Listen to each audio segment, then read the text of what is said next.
What is up, guys? So today I'm going to talk to you a little bit about how to get over those pesky colds a little bit quicker than you normally would. It's kind of mental that of all of the diseases and illnesses that we've got in the world, no one has ever been able to solve the problem that probably costs us the most in terms of, lost momentum, lost money, all of this stuff, which is the common cold, which is insane. And I know the science behind it, but come on, guys, sort your lives out.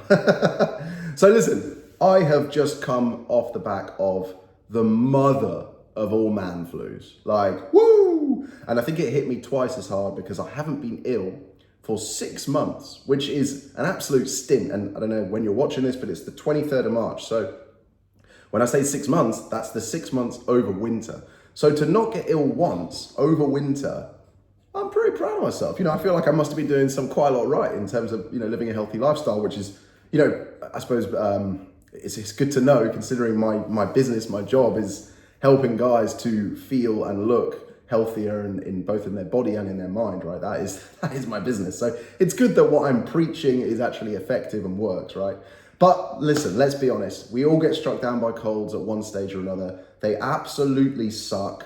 And as soon as we've got them, all we care about, all other problem we've got dissipates, because all we care about is getting better as fast as possible. And listen, you can probably hear it. I'm still not back to 100%, but I'm sitting here, it's 9:12 on a Saturday morning, and I'm banging out 11 videos in a row this morning. Woo! Let's go. And I'm excited to be here. I'm happy. I missed filming content. I literally lost my voice for 2 days. I could not do anything. I was just sat there it sucked. Didn't have the energy to go to the gym, but I took that time. I was like, you know what? Let me plan out a load of videos here.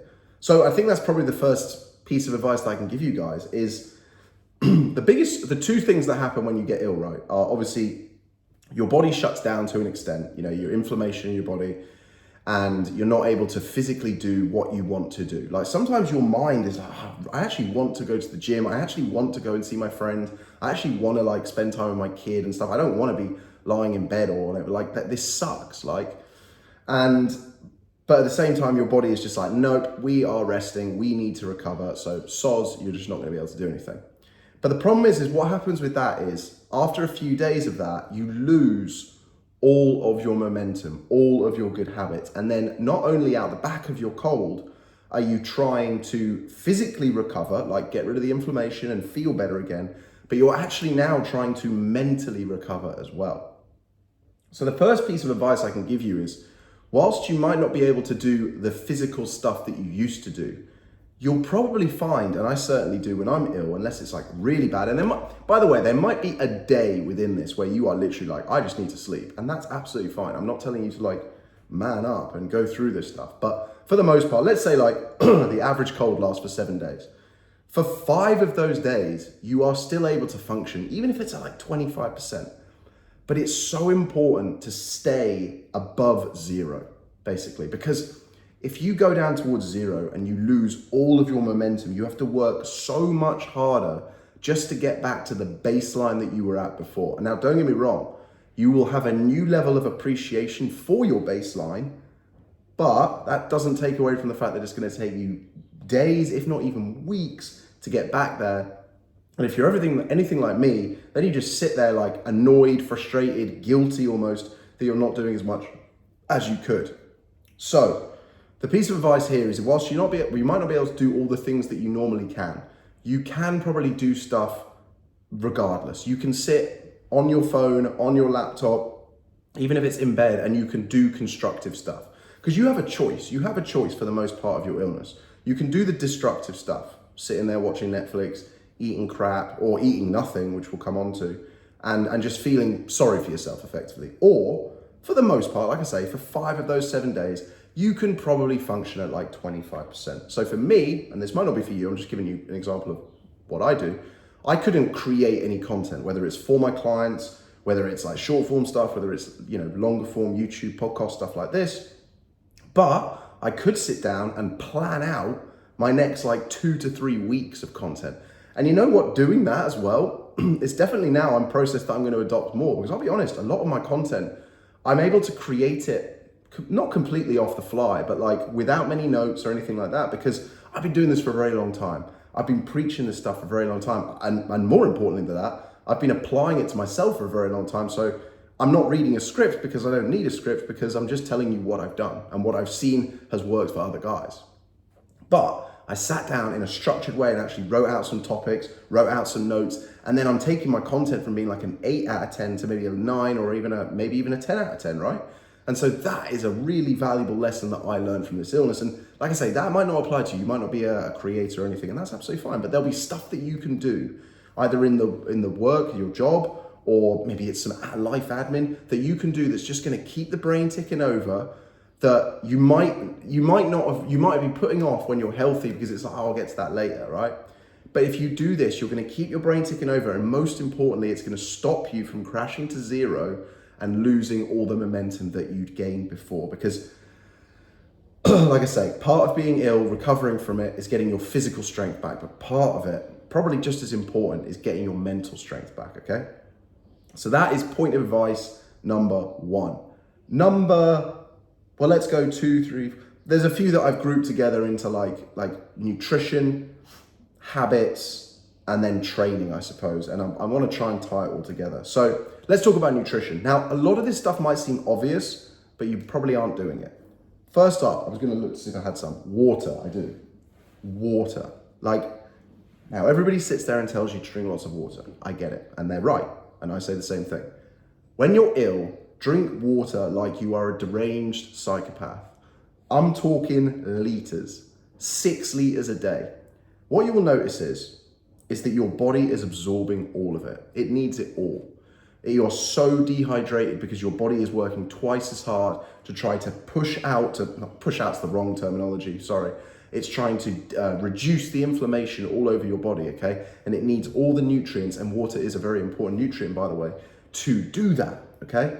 So an easy way of seeing this, right? The other night, I think it was when I was at my absolute worst, I was guzzling water right up until just before I fell asleep because my throat was, it was horrible. I felt red raw and I needed the water. Didn't wake up once in the night. If I'd have done that on a normal Tuesday, I'd have woken up like 3 times to pee in the night. So it shows that you need that water, okay? So loads and loads and loads of, just so much water. I know people will be, but what about? Shut up. There is no upper limit. Just go and drink more water. At the start of the day, this is what I want you to do. Go to the supermarket and buy a 6-pack of these 1.5 litre bottles. Doesn't have to be Evian. They're not sponsoring this video. Dicks. 6-pack of these. This is 1.5 litre, okay? You can go to the supermarket, buy a 6-pack of that, okay? Drink them all in one day. Then, you don't need to go and buy them every day. I know, the environment and all that. Just refill them with tap water, put them in the fridge overnight, and go again the same day. Do that for 3 days. I guarantee you'll feel a lot better. Okay, so water. Second one, more calories. So I'm speaking specifically to the men here. So a lot of men, when they get ill with the man flu, which is, let's be honest, worse than woman flu, they lose their appetite. And their calories go from, either they're not tracking their calories and they have no idea how much they're eating, but let's say 2,500, because that's the very general average, and they drop down to 1,500. If you do that for 3 days, you've created a deficit of 3,000 calories. Now, great, you're gonna lose some body fat, but that's not the goal when you're ill. The goal when you're ill is to get healthy again, right? So what you will find when you put yourself in a calorie deficit, one of the first things you'll see a drop in energy levels. Now, at this point in time, you want as much energy as you possibly can. So getting more calories, and by the way, if you're on a calorie deficit diet, if you are consciously in a phase of your life where you're looking to lose weight, sod that off just for this week. Trust me when I say this, fat loss is not won and lost in days or even weeks, it's won in months, years, and your lifetime, okay? Because ultimately, whether you're working with me or whether you're working with another coach, or maybe you're just trying to do this by yourself, I promise you the best piece of advice I can give you is if what you're doing isn't sustainable for the rest of your life, then stop doing it, because you're eventually just going to give up, and then ultimately you're probably just going to bounce back to where you are now, and you're going to feel all the mental damage of that in terms of the guilt and the shame at the same time. So just don't bother. Make sure that what you're doing is sustainable, okay? So that comes to, maybe it's your calorie deficit or something. Try not to go into these 2,000 calorie deficits that some people try just because they want to lose as much weight as fast as possible. it doesn't matter. Like, just do it nice, slow, and gentle, okay? I promise you, it's gonna make it much more effortless, it's gonna make it much easier, and you're gonna feel much happier about it at the same time. Anyway, we're off topic a little bit, but when you are ill, more calories. Don't track them, don't count them, as many as you want. Now, obviously, we want to try and keep the majority of them as nutrient dense as possible, which basically means that they're going to have protein, fats, and carbs in them. And we want to make them as sort of, I don't like using the word clean, but like, let's say, just say healthy as possible. So keep up with your fruit and veg, keep up with your protein as much as you can, and just try not to skimp on your calories. And what you'll find when you're ill is you might have to consciously eat.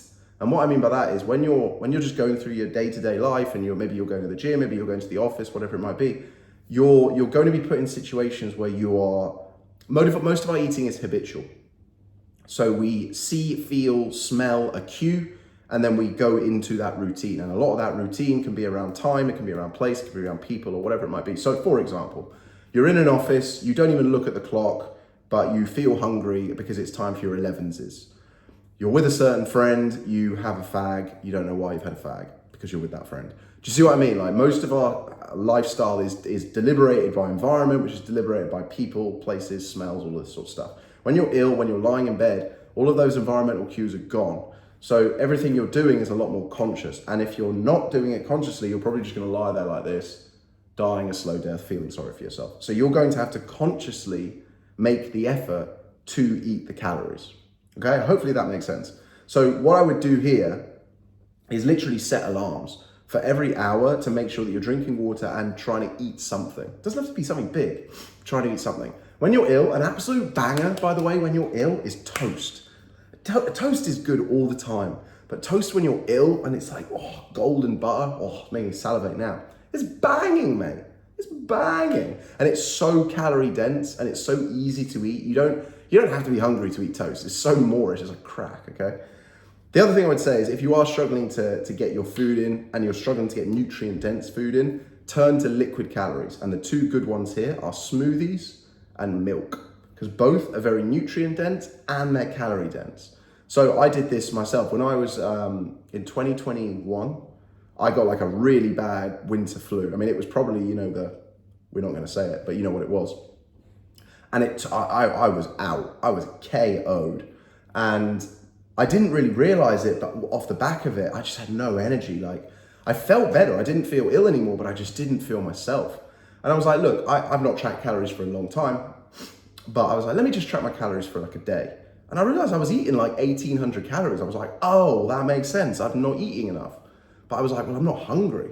So what did I do? I went out and I bought one of those liter cartons of smoothie every single day, drank that, and had a glass of milk. Not at the same time, obviously, that'd be a bit weird. But like, let's say you have the big glass of milk in the morning and the smoothie in the afternoon. Within 2 days, my energy level came back, and with the energy, I then went and did more stuff, and then I wanted more food, and then you get yourself into this virtuous cycle, okay? So we've covered water, we've covered calories, nutrient-dense ones. Supplements. If you're taking supplements, just keep up with them. And again, make sure you're consciously taking them. So a lot of people will say like, oh yeah, but it's not a training day, so I shouldn't take my creatine. No. Take creatine every single day. The simple 4 supplement stack that I recommend to every single person, whether they're my client or not, creatine, creatine monohydrate ideally. Omega-3s, you want to aim for ones that have got high doses in 2 acids called EPA and DHA. A multivitamin, just a general one that you don't have to go super expensive on this. And a vitamin D, particularly if you live in the Northern Hemisphere, okay? So keep taking those 4. And then, aside from the day when you feel like absolute death, when you hit like that one day where you're like, this is it, I'm going to die. You're not, but you feel like you are. Apart from that day, every single day, set yourself a challenge, and it probably will feel like a challenge. It certainly did for me this week. Get outside, get some fresh air, get some steps. It doesn't have to be 10,000, it doesn't even have to be 8,000 or even 5,000. Just go out for 20 minutes, get some sunlight, get some fresh air, get some blood flow going. Just keep going, okay? Because I promise you, that is gonna be so beneficial for you. And a lot of this comes back to blood flow. So when people are injured, the bad advice is to do nothing. Now, just let me clarify that. If you've broken your arm, don't go to the gym and try and train your arms, okay? But let's say you've like pulled a muscle in your arm, okay? what you should do, in my opinion, and I've seen this work very well for other people, is go to the gym, train the muscle. Let's say it's a bicep. Let's say you've pulled your bicep muscle, or one of your bicep heads. Go to the gym, go onto one of the machines, not the dumbbells, and go to the lightest weight possible and do as many reps as you can until it feels uncomfortable. I guarantee you'll be able to do this because it's literally like air, like there's nothing in it, right? Then leave, that's it, one set. The next time, go in, go one weight up and do it again. I guarantee you follow this, your injury is going to recover very quickly. Why is that happening? Blood flow. So you have to remember that nutrients are carried in our blood to cells, okay? Your body is made up of trillions of cells. And those cells are in your muscle, they're in your fat, they're in your organs, everything. Within the blood flow contains the protein. The protein is needed to repair the injury. Well, it's exactly the same when you're ill. When you're ill and your whole body is inflamed, you need that healthy blood flow to get the proteins to all of the cells, okay? So just getting outside, getting the heart rate up a little bit, getting some fresh air, using the lungs properly is going to promote healthy blood flow and it's going to help you recover faster, okay? And then last but not least, training. So, you know when you're going into an illness and you can feel it? For me, it normally starts in the throat. Day one is always like a sore throat. And then day two, I'll start to feel it in the nose. And then by day three, I'm just like a vegetable. I will still train on day 1 and 2, even though I know I'm getting ill, okay? Now this again might be slightly counterintuitive, that's fine, but this is what I do, okay? This is how I get over the colds quicker than most people. So what I'll do on those 2 days, particularly on day 2, maybe not so on day 1. Day 1, I might just go in and train as normal, because I might feel fine. Day 2, you start to feel, your head just is a bit like, I just feel a bit like that, right? Day 2, I might just treat that as like a deload week. So I'm gonna take my usual training program and just lower my volume, so the weight that I'm lifting basically, and I'm just gonna halve it. So I'm still gonna do all my sets, all my reps. I'm still gonna spend like 45 minutes, an hour in the gym, no longer, and I'm still gonna do all my exercise. I'm just gonna do half the weight. So I'm just gonna go through the motions, okay? And then from day 3, 4, and maybe even 5, for me, I took 2 days off the gym this week, I'm just not gonna train. And then as soon as I start to feel a little bit better, I'm gonna go back to the gym. I'm gonna treat that workout like I did day 2. So it's gonna be a deload session. Now, it's a Saturday for me today. Today is like day 7 of my cold. I'm definitely not back to 100%. I think I'm back to I'd say 90%. I mean, I'm sat here doing a 17.5-minute YouTube video about it, and I feel like I've been relatively okay throughout, hopefully. So I'm gonna go straight to the gym with a mate to the gym this afternoon. I'm not gonna go crazy, but I'm probably gonna train at like 75% of the usual intensity that I would. So that's kind of my advice, guys, on the nutrition side of things, the fresh air, the sunlight, keeping the blood flow, and the training side of things. But honestly, like I said, you wanna think about the mental side of a cold as much as the physical side. Because when you're coming out the back end of a cold, it's hard enough to just get back to a physical baseline where you feel like yourself again. Try to keep your mind as engaged as possible whilst you're ill, because that way it's going to be so much easier for you to rebuild that momentum. And that really is what it all comes down to, is just having that momentum. And if you've worked particularly hard to build up loads of momentum and then you've gotten ill because of stress or whatever, and your immune system's shut down, you don't want to be crashing to zero and having to rebuild. You want to be dropping a little bit and then being like, I can rebuild this, I can do it. And I guarantee it's gonna be so much easier if your mindset is in the right place. So I'll leave this video here. Hopefully there's some good advice for you in there, guys. I really hope if you are sick and watching this, which I expect you are, because why else would you be Googling this, that you recover fast. If you follow this advice, I'm very positive that it's gonna help you. But I'll leave this one there and I'll see you soon.